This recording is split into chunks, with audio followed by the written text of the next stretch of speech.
To Our Love in Her Arms is an organization that started because of one girl named Renee. Renee was a cocaine addict living on the streets. She had been physically and sexually abused. She dealt with suicidal thoughts, including herself. She had no one to turn to and rejected every single person that came and talked to her about Christ. But one day, an Irish teen came across her. She initially kept on rejecting them, but they were persistent with her. So one day, she finally gave in and decided to go to a service at their church. That same day, she handed over the blade that she used to cut herself with and lined up her cocaine. She looked at them with tears in her eyes and she said, "I will never be the same." There's a story similar to this in Luke 15:8 in the Message, and it says, "Imagine a woman who has 10 coins and loses one.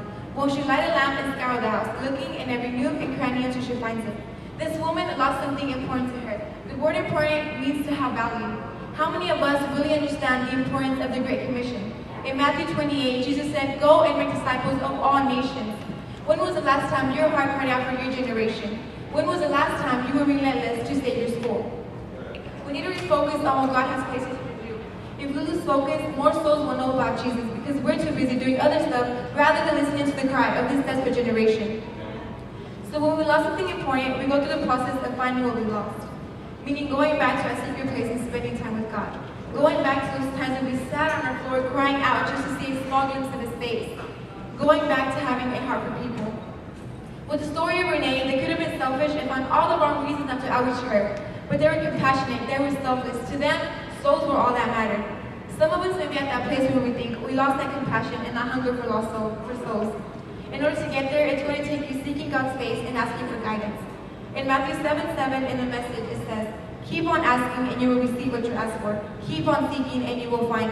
Keep on knocking and the door will be opened." We need to learn how to be persistent. The word persistent means to be determined, single-minded, to be relentless. We have to stop quitting every single time we don't like the way things go or we don't get results right away. We have to understand that things are always going to go the way that we want them to. In verse 8, the woman lit a lamp and scoured the house, looking in every nook and cranny until she found it. The word scour means to remove dirt. How much dirt is in our homes and in our lives? The word scour also means to clear or get rid of what is undesirable. This woman had to clear all that was undesirable in her house in order to find what she was looking for. What do we need to scour in our lives? We were sent to clean, to polish, to get rid of what is undesirable from our school. It's not going to be easy. It's going to take work, hard work to clean it up. It's going to take us getting rejected and being talked about. When we were in school, every single Wednesday during lunchtime, we would outreach. And people started saying that our church is a cult. We got made fun of, nobody wanted to pay attention to anything that we had to say. But we had to look beyond all the rejection, beyond all the ugly looks and all the attitudes, and all we had to think about was how bad did we want to see our school change? How bad did we want to see revival taking place in our schools? How bad did we want to see that guy and that girl that was so struggling every single day come to find peace and hope in Jesus?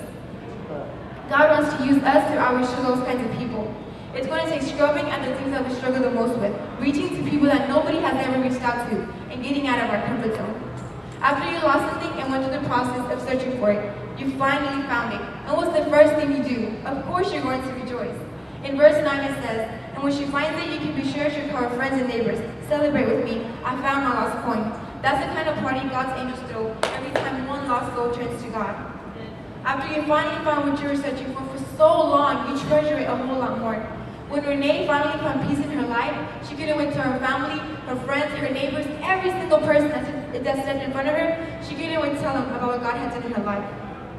Because the one group that was relentless about a lost soul, the organization To Our Love in Her Arms has helped millions of people. Will you be that person that is willing to step out no matter what the cost will be? Will you be relentless?